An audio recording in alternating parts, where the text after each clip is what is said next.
નમસ્કાર મિત્રો.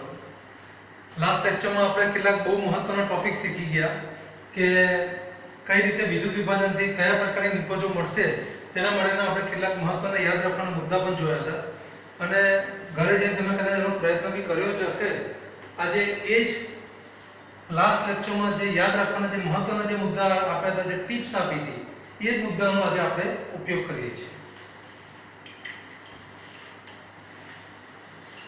જોઈએ પહેલું છે ચોથા નંબરનો ત્રણ કોર્સ લાસ્ટ ટાઈમ જોઈ ગયા હતા. પિગલિત NaCl, પિગલિત MgCl2 અને પિગલિત એલ્યુમિનિયમ ક્લોરાઇડ નું વિદ્યુત વિભાજન. ત્યારબાદ આજે ચોથા પ્રકારનો કોર્સ જોઈ રહ્યા છે NaCl નું મંદ જલીય દ્રાવણનું વિદ્યુત વિભાજન. જોઈએ કેવી રીતે થાય. મંદ દ્રાવણ હોય તો લાસ્ટ લેક્ચરમાં આપણે બોલ્યા હતા કે મંદ દ્રાવણ એમાં પાણી હંમેશા વધુ પ્રમાણમાં હોય, બરાબર છે. તો આપણે આ પ્રક્રિયામાં પાણીનો ઉપયોગ કરવાના છીએ. જોઈએ તો સૌથી પહેલા એનું આયનીકરણ કરીશું. NaCl એનું આયનીકરણ કરીએ તો Na+ અને Cl-. તો સૌથી પહેલામાં પહેલું આપણે કામ કરવાનું છે, ગમે ત્યારે કોઈ પણ વિદ્યુત વિભાજનનો કોર્સ આપે તો એમાં સૌથી પહેલા આપણું સ્ટેપ આયનીકરણ આવે. કારણ કે જ્યારે આપણે લાસ્ટ લેક્ચરમાં આ પ્રકારની આકૃતિ જોઈ ગયા હતા કે એક બાજુ એનોડ હોય, એક બાજુ કેથોડ હોય, તેને બેટરી સાથે કનેક્ટ કરેલી છે અને બહારના સ્ત્રોત દ્વારા અહીંથી 1 માર્ગે DC વિદ્યુત પ્રવાહ સપ્લાય કરીએ છીએ. તો જ્યારે અહીંયા આપણે NaCl ભરીએ છીએ તો NaCl માં ઉપરથી જે કરંટ નાખીશું તો એવા સંજોગોમાં આનું બે પાર્ટમાં ડિવાઇડ થઈ જશે, Na+ અને Cl-. બેટરીનો ધન છેડો ધન વિદ્યુત ધ્રુવ જોડે અને ઋણ છેડો ઋણ વિદ્યુત ધ્રુવ જોડે જોડાયેલો હોય છે. અહીંયા એનોડ ધન ધ્રુવ છે અને કેથોડ ઋણ ધ્રુવ છે. આ બધી આપણે માહિતી આપણે સંપૂર્ણ જોઈ ચૂકેલા છીએ.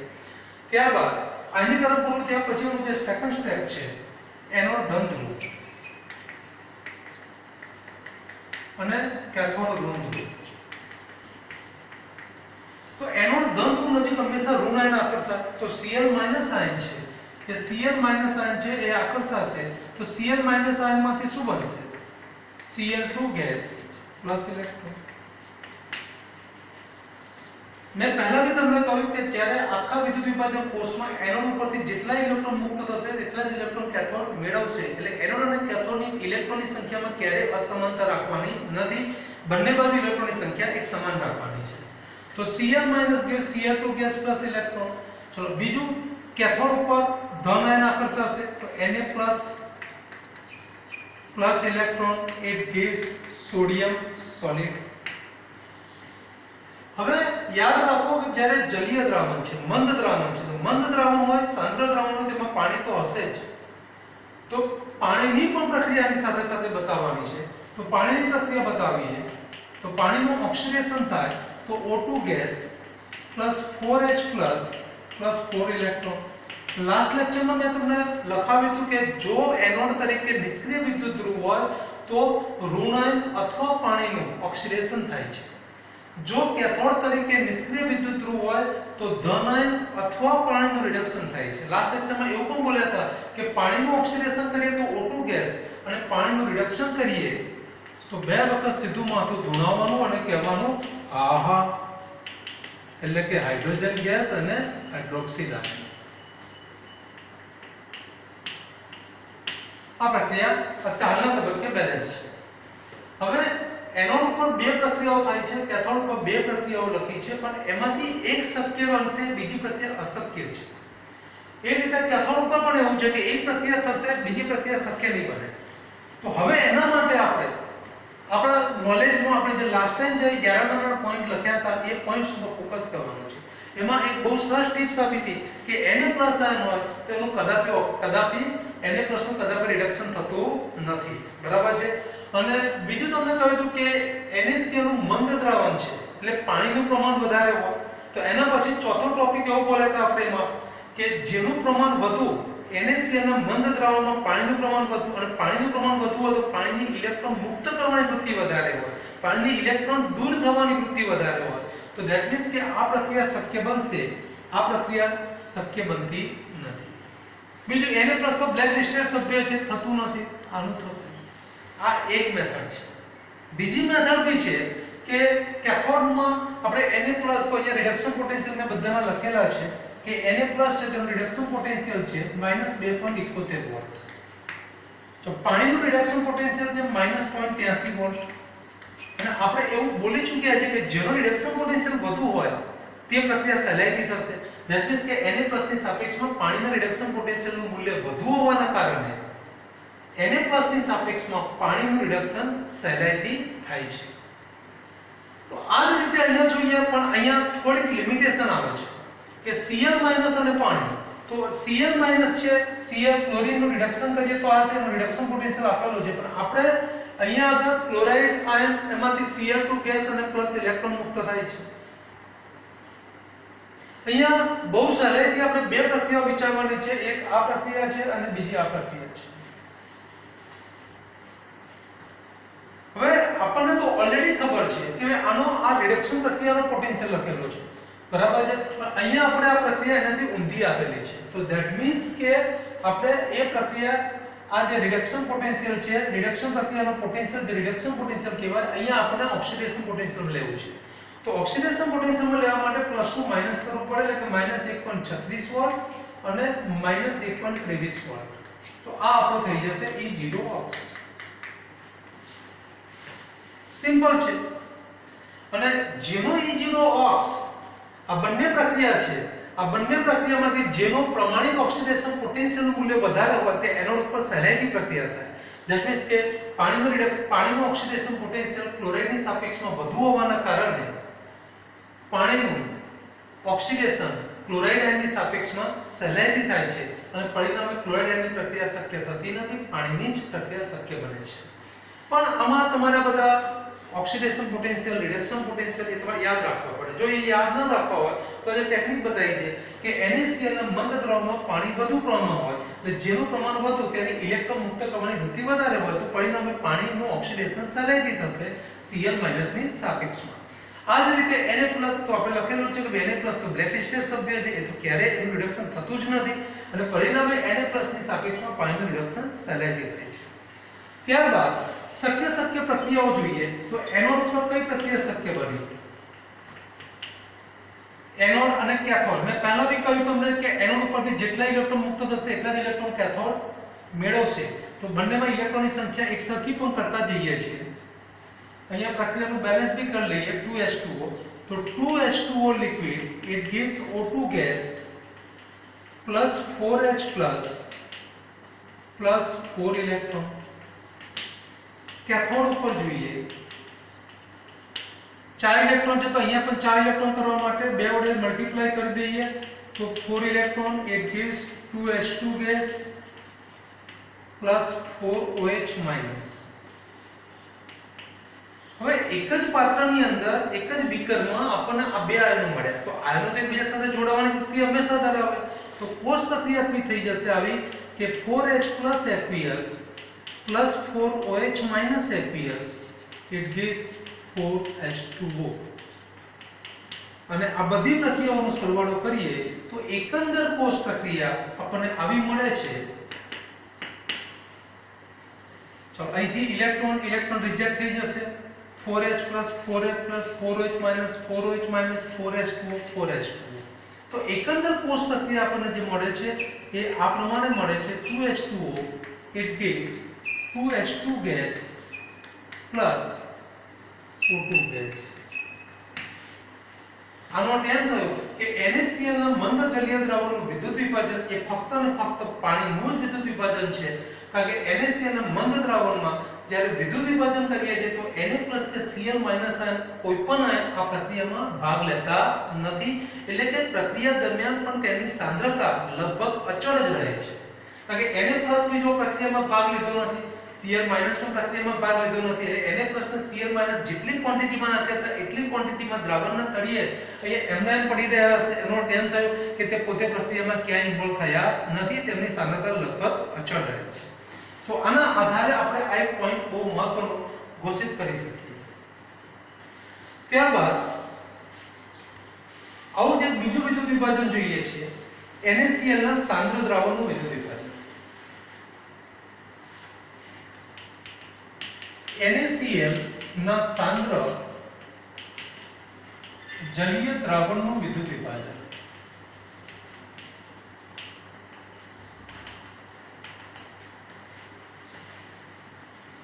કોઈ પણ જ્યારે તમને વિદ્યુત ધ્રુવો વિશે સ્પષ્ટતા નથી કરી કે આ સક્રિય વિદ્યુત ધ્રુવ છે, નિષ્ક્રિય વિદ્યુત ધ્રુવો છે, જ્યારે કોઈ સ્પષ્ટતા ન કરી હોય તો તમારે પ્લેટિનમના વિદ્યુત ધ્રુવો લઈને આગળ વધવાનું છે. તેનો અર્થ એમ છે કે વિદ્યુત વિભાજનમાં તમારે પ્લેટિનમના વિદ્યુત ધ્રુવો જ પસંદ કરવાના છે. તો આ રીતે એક NaCl નું મંદ જલીય દ્રાવણનું વિદ્યુત વિભાજન જોયું. હવે બીજી બાજુના ક્વેશ્ચનમાં આની આ જ વસ્તુને બીજી બાજુ જે ડ્રાફ્ટ કરીએ આયનીકરણ NaCl જલીય દ્રાવણ છે, અહીંયા aqueous લખવામાં આપણને કોઈ વાંધો નથી કારણ કે આપણે સ્પષ્ટતા કરી છે જલીય દ્રાવણ લીધેલું છે. તો it gives Na plus aqueous Cl minus aqueous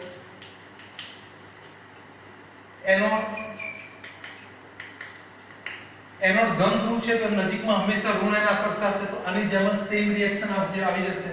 Cl minus aqueous it gives Cl2 gas plus electron. આ પ્રક્રિયાને બી બેલેન્સ કરવી તમે કરી શકો 2Cl minus 2 electron, અહીંયા પણ 2Cl minus અને 2 electron.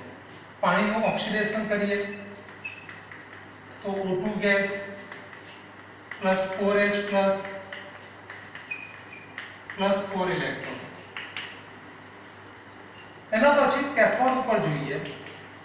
એનોડ ધન ધ્રુવ હતો, કેથોડ ઋણ ધ્રુવ હતો. અને કેથોડ ઋણ ધ્રુવ હોવાના કારણે એના નજીકમાં હંમેશા ધન આયન આકર્ષાશે. તો 2Na plus 2 electron it gives 2Na solid. અને પાણીનું રિડક્શન થશે તો H2 gas plus 2OH minus aqueous. યાદ રાખો ક્યારે પણ જ્યારે સક્રિય વિદ્યુત ધ્રુવ ન આપેલા હોય અને નિષ્ક્રિય વિદ્યુત ધ્રુવો હોય તો હંમેશા એનોડ ઉપર ઋણ આયન અથવા પાણી અને કેથોડ ઉપર ધન આયન અથવા પાણી આ બંનેમાંથી કોઈ એક પ્રક્રિયાઓ શક્ય બનશે. પહેલા લખીશું બંને પ્રક્રિયાઓ, ત્યારબાદ એમાંથી સિલેક્ટ આપણે કોઈ પણ એક પ્રક્રિયા કરવાના છીએ. તો આટલું થઈ ગયું. હવે આપણે જોવાનું છે કે આ બંનેમાં આ સેમ રિએક્શન આપેલી છે બરાબર છે, પણ અહીંયા જોવાનું છે કે NaCl નું સાંદ્ર દ્રાવણ છે અને જ્યારે NaCl નું સાંદ્ર દ્રાવણ હોય તેમાં કોનું પ્રમાણ વધારે હોય? જે તે વિદ્યુત વિભાજ્યના આયનોનું પ્રમાણ વધારે હોય, એટલે કે Na+ અને Cl- આયન આ બંનેનું પ્રમાણ વધારે હોય. અને ચોથો પોઈન્ટ 11 નંબરમાં આપણે એવું બોલ્યા છીએ કે જેનું પ્રમાણ વધુ હોય તેની હંમેશા ઇલેક્ટ્રોન મુક્ત કરવાની વૃત્તિ વધારે હોય અને પરિણામે સહેલાઈથી ઓક્સિડેશન પ્રક્રિયા પામે. અને માટે એમ કહી શકાય છે કે આ પ્રક્રિયા થશે, આ પ્રક્રિયા નહીં થાય. એ આપણે વિધિવત રીતે કહી શકીએ છીએ. જો તમે જોઈ શકો છો કે આના કરતા ત્યાં ઓપોઝિટ થયું. અહીં NaCl નું મંદ દ્રાવણ હતું, એટલે પાણી વધારે હતું, એટલે પાણીની ઇલેક્ટ્રોન મુક્ત કરવાની વૃત્તિ વધારે હતી. અહીં NaCl નું સાંદ્ર દ્રાવણ છે એટલે Na+ અને Cl- આયનનું પ્રમાણ વધારે હોય, એટલે એ આયનોની ઇલેક્ટ્રોન મુક્ત કરવાની વૃત્તિ વધારે હોય, પણ ઇલેક્ટ્રોન મેળવવાની વૃત્તિ હંમેશા ઓછી હોય. તો કેથોડ ઉપર Na+ ની હંમેશા ઇલેક્ટ્રોન મેળવવાની વૃત્તિ હંમેશા ઓછી હોય અને Na+ તો બ્લેક લિસ્ટેડ સભ્ય છે, એનું તો રિડક્શન થતું જ નથી, તો તમે આનું રિડક્શન કરી શકશો. અને ત્યારબાદ એ બંને પ્રક્રિયાઓનો સરવાળો કરી દઈએ તો આપણને એનોડ ઉપર પ્રક્રિયા આવી મળે છે 2Cl minus aqueous it gives Cl2 gas plus 2 electron. Cathode ઉપર મળે છે શક્ય પ્રક્રિયા, 2 ઇલેક્ટ્રોન છે જ આમાં, એટલે હવે મલ્ટીપ્લાય કરવાની કોઈ જરૂર રહેતી નથી. 2 electron it gives H2 gas plus 2OH minus aqueous. આ બંને પ્રક્રિયાઓનો સરવાળો કરી દઈએ તો 2Cl minus aqueous plus 2H2O liquid, 2 electron reject થઈ જશે તો it gives Cl2 gas plus H2 gas plus 2OH minus aqueous. અહીં બહુ મહત્વનો પોઈન્ટ છે કે NaCl માં Na+ આયન તમે જોઈ શકો છો પ્રક્રિયામાં ભાગ લીધો નથી, પણ Cl- આયન પ્રક્રિયામાં ભાગ લીધો. એટલે NaCl ની જે સાંદ્રતા છે Cl- આયન પ્રક્રિયામાં વપરાયો, માટે એમ કહેવાય કે NaCl ની સાંદ્રતા ઘટે છે આ પ્રક્રિયા દરમિયાન. બીજું, NaCl ના સાંદ્ર જલીય દ્રાવણનું વિદ્યુત વિભાજનમાં પ્રક્રિયાના અંતે બેઝ ઉત્પન્ન થાય છે OH-. અને બેઝ ઉત્પન્ન થતો હોવાના કારણે એમ કહી શકાય કે દ્રાવણમાં pOH - log base 10 OH-. એટલે OH- ની સાંદ્રતા વધે છે. આ વધે તો ઓટોમેટિકલી pOH ઘટે છે અને pOH ઘટે તો pH = 14 ઓછા pOH, તો pOH ઘટે તો pH વધે છે. તો એમ કહી શકાય કે NaCl ના સાંદ્ર જલીય દ્રાવણના વિદ્યુત વિભાજન દરમિયાન pOH ઘટે છે જ્યારે pH વધે છે.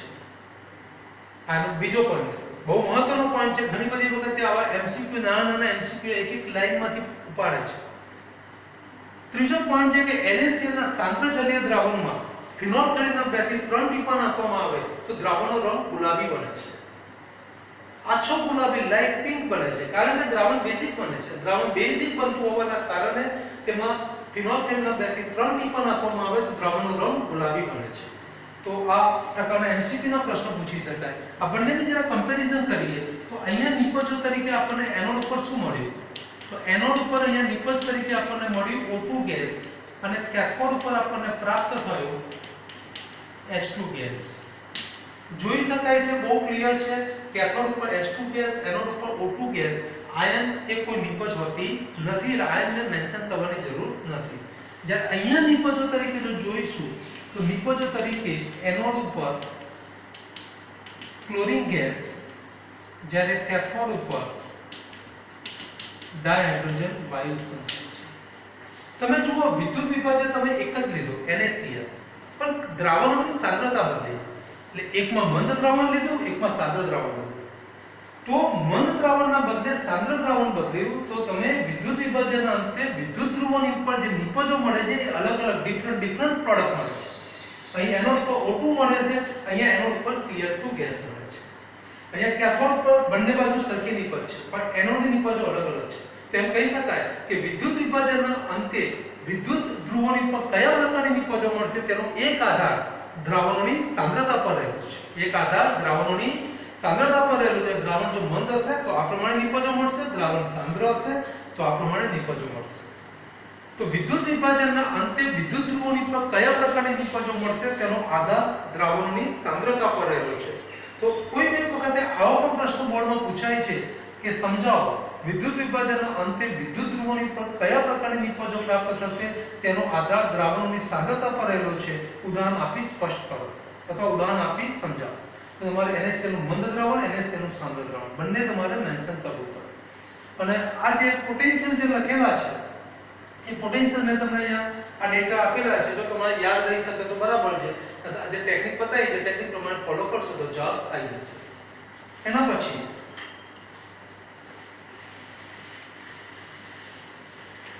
બીજા બે વિદ્યુત ધ્રુવોનું બીજા બે વિદ્યુત વિભાજન જોઈએ.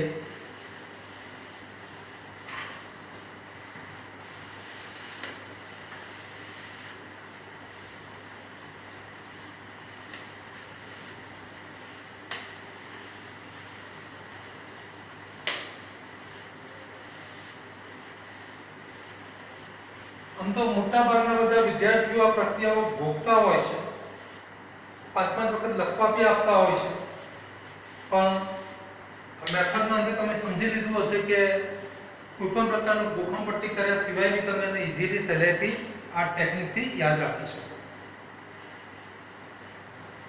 છઠ્ઠો, કોપર સલ્ફેટના જલીય દ્રાવણનું વિદ્યુત વિભાજન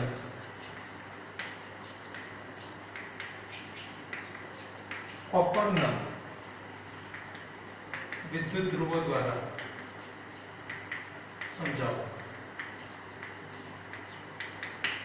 અને અહીંયા છઠ્ઠું જોઈશું સામે, સાતમું, કોપર સલ્ફેટના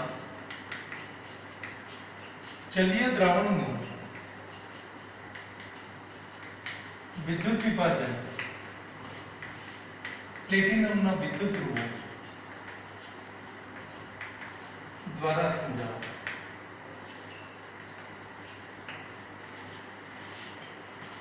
ચલો હવે આની સૌથી પહેલા એક વાર જરા આકૃતિ બી જોઈ લઈએ.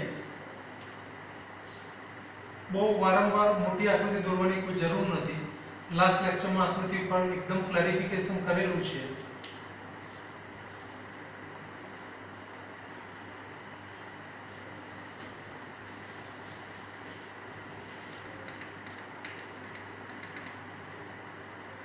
કોપર સલ્ફેટ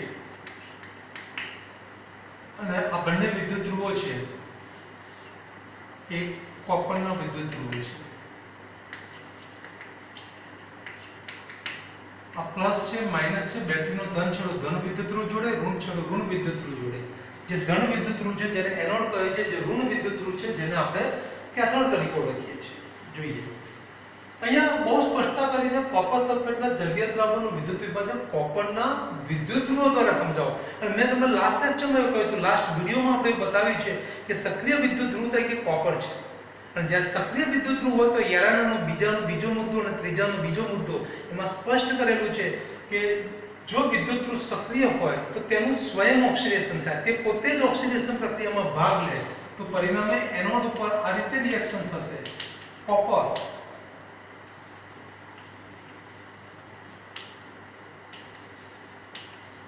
અને તે પોતે પ્રક્રિયામાં ભાગ લેશે અને પરિણામે Cu2+ Aqueous +2 ઇલેક્ટ્રોન.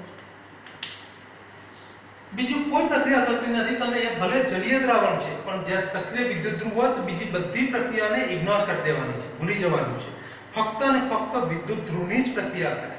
તો એનોડ ઉપર ઓક્સિડેશન થશે અને કેથોડ ઉપર તો વિદ્યુત ધ્રુવ કયો છે? કોપર. તો કોપરનો આયન કયો છે? કોપર 2+ આયન. તો Cu2+ આયન aqueous +2 electron, it gives copper શુદ્ધ કેથોડ. આ બંને પ્રક્રિયાનો બેઝિક સરવાળો કરીશું તો આપણને કોષ પ્રક્રિયા મળશે. કોષ પ્રક્રિયા આ પ્રમાણે લખી શકાય. Cu2+ બંને બાજુ ઉડાડી દીધા છે. અહીંયા અશુદ્ધ એનોડ અને કેથોડ એટલા માટે લખ્યું છે કે ઘણા મેથેમેટિશિયનો આપી ઉડાડી દેશે નેટ રિએક્શન 0. પણ નેટ રિએક્શન ક્યારેય 0 ના હોઈ શકે. તો એટલા માટે આપણે અશુદ્ધ અને શુદ્ધ એનોડ અને કેથોડ એવું ઇન્સિસ્ટ કરીએ છીએ. તો કોષ પ્રક્રિયામાં કોપર અશુદ્ધ જે એનોડ તરીકે છે અને કોપર શુદ્ધ જે કેથોડ તરીકે છે. તો જેમ જેમ સમય જાય, સમય જેમ જેમ આગળ વધતો જાય તેમ તેમ એનોડ છે ને ખવાતો જાય.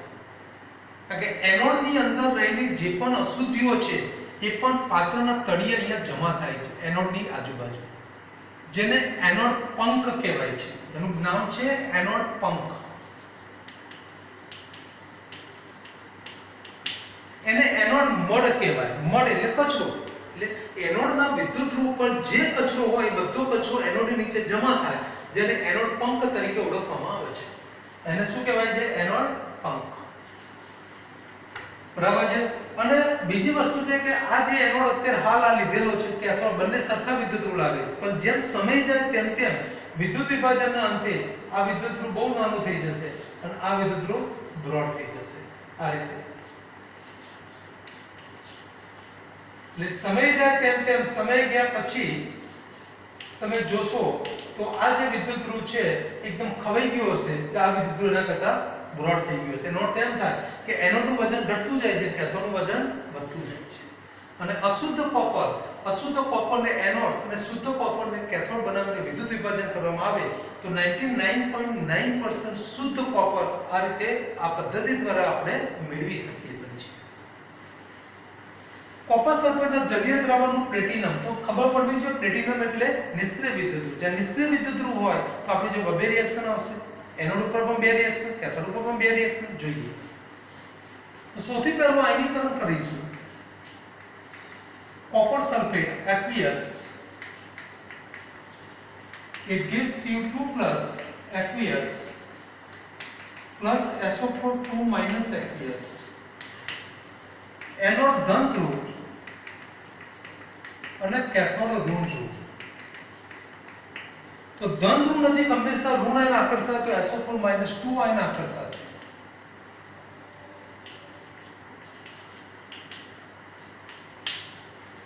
અને આનું ઓક્સિડેશન થાય તો આપણે ઓલરેડી લખી ચૂકેલા છે કે SO2 - 2 તો ક્યારે ઓક્સિડેશન પ્રક્રિયામાં ભાગ લેતો નથી. ધેટ મીન્સ કે આનું ઓક્સિડેશન થતું નથી.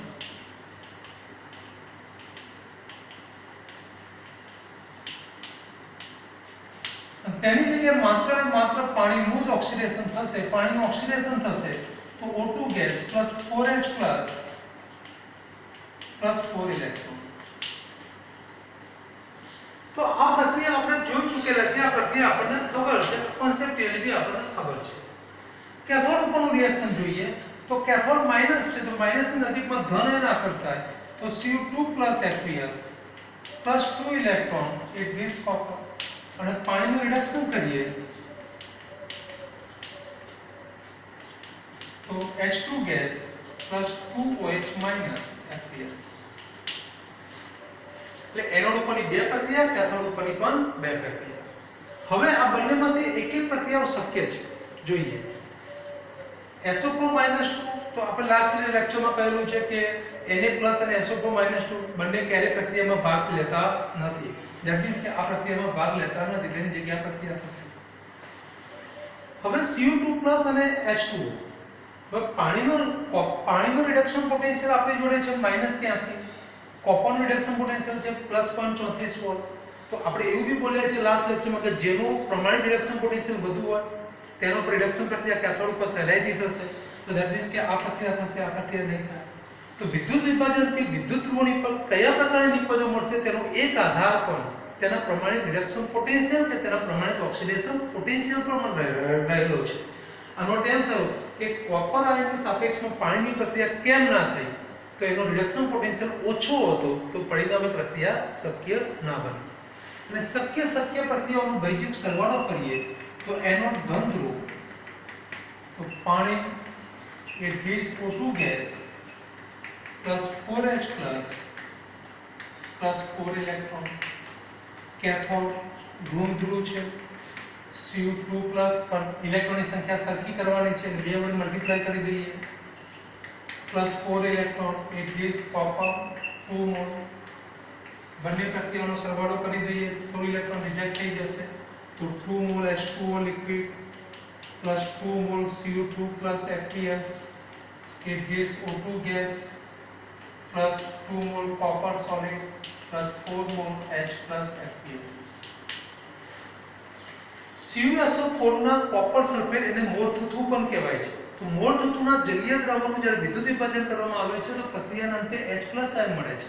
એનો અર્થ એમ છે કે H+ ની સાંદ્રતામાં વધારો થાય અને H+ ની સાંદ્રતા જ્યારે વધે છે તો pH -log H+. તો આ જ્યારે H+ સાંદ્રતા વધે છે તો pH ઘટે છે. તો એનો અર્થ એમ થયો કે CuSO4 ના જલીય દ્રાવણનું જ્યારે વિદ્યુત વિભાજન કરવામાં આવે તો તેની pH ઉપર શું અસર થશે? pH વધે, pH ઘટે, pH માં કોઈ ફેરફાર નહીં થાય, pH નું મૂલ્ય અચળ રહે. તો આ રીતે MCQ માં પણ કોઈ વખત પૂછી શકે તો લખવાનું છે H+ ની સાંદ્રતા વધે છે તો તેની pH ઘટે છે. એટલું જ નહીં, કોપર સલ્ફેટના જલીય દ્રાવણના વિદ્યુત વિભાજનના અંતે H+ આયન ઉત્પન્ન થાય છે. ધેટ મીન્સ કે આ H+ આયન અને SO4 - 2 આયન કે જે પ્રક્રિયામાં ઇન્વોલ્વ થયો જ નથી, એટલે આ SO4 - 2 આયન આ H+ આયન સાથે પ્રક્રિયા કરશે અને બંને ભેગા થઈને એમાંથી H2SO4 બનાવે.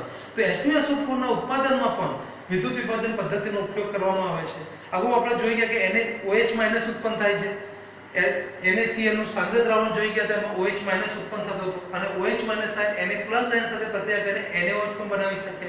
તો NaOH KOH ના ઉત્પાદનમાં, H2SO4 ના ઉત્પાદનમાં, એના પછી ઇલેક્ટ્રોપ્લેટિંગમાં એક ધાતુ પર બીજી ધાતુનો ઢોળ ચડાવવો હોય તો પણ વિદ્યુત વિભાજન પદ્ધતિનો ઉપયોગ થાય છે. અને લાસ્ટ વિડિયોમાં જોઈ ગયા કે પીગળિત દ્રાવણમાં આપણને સોડિયમ મળતું હતું, NaCl માંથી સોડિયમ, MgCl2 માંથી મેગ્નેશિયમ, એલ્યુમિનિયમ ક્લોરાઇડ માંથી એલ્યુમિનિયમ. તો આમ સોડિયમ, મેગ્નેશિયમ, એલ્યુમિનિયમ જેવી જુદી જુદી ધાતુઓના ઉત્પાદનમાં પણ વિદ્યુત વિભાજન પદ્ધતિનો ઉપયોગ કરવામાં આવે છે. તો વિદ્યુત વિભાજન પદ્ધતિના 4 ઉપયોગો છે. નંબર 1 સોડિયમ, મેગ્નેશિયમ, એલ્યુમિનિયમ જેવી ધાતુના ઉત્પાદનમાં. એના પછી નંબર 2 સોડિયમ હાઇડ્રોક્સાઇડ કે પોટેશિયમ હાઇડ્રોક્સાઇડ ના ઉત્પાદનમાં. ત્રીજો પોઈન્ટ H2SO4 ના ઉત્પાદનમાં. અને ચોથો પોઈન્ટ કે એક ધાતુ પર બીજી ધાતુનો જ્યારે ઢોળ ચડાવવો હોય તો તેમાં પણ તેનો ઉપયોગ કરવામાં આવે છે.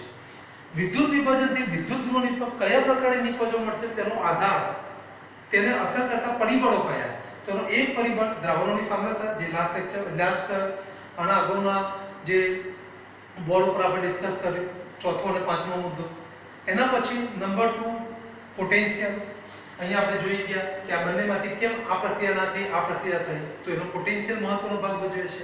જેનો રિડક્શન પોટેન્શિયલ વધુ હોય તેના પર રિડક્શન પ્રક્રિયા સહેલાઈથી થાય કેથોડ ઉપર, તો એ પણ આપણે જોઈ ગયા. અને એના પછીનો ત્રીજો મુદ્દો કે અહીંયા આપણે લીધું હતું કોપર સલ્ફેટ, અહીંયા પણ કોપર સલ્ફેટ લીધું, પણ બંનેમાં વિદ્યુત ધ્રુવોની પ્રકૃતિ અલગ અલગ હતી. અહીંયા સક્રિય વિદ્યુત ધ્રુવ હતા, અહીંયા આપણને નિષ્ક્રિય વિદ્યુત ધ્રુવ આપ્યા હતા. તો વિદ્યુત વિભાજનમાં વિદ્યુત ધ્રુવોની પર કયા પ્રકારની નિપજો મળશે તેનો એક આધાર એ વિદ્યુત ધ્રુવોની પ્રકૃતિ ઉપર પણ રહેલો છે. એટલે જો સાંદ્ર અને નિષ્ક્રિય સક્રિય અને નિષ્ક્રિય જો વિદ્યુત ધ્રુવોની નેચર બદલીએ, પ્રકૃતિ બદલીશું, તો વિદ્યુત વિભાજન અંતે વિદ્યુત ધ્રુવોની પર નિપજો પણ અલગ અલગ મળશે. અહીંયા એનોડ ઉપર જોઈ શકાય છે નિપજોમાં કે એનોડ ઉપર O2 ગેસ મળે છે, જ્યારે કેથોડ ઉપર આપણને પ્રાપ્ત થાય છે કોપર સ્ફટિક.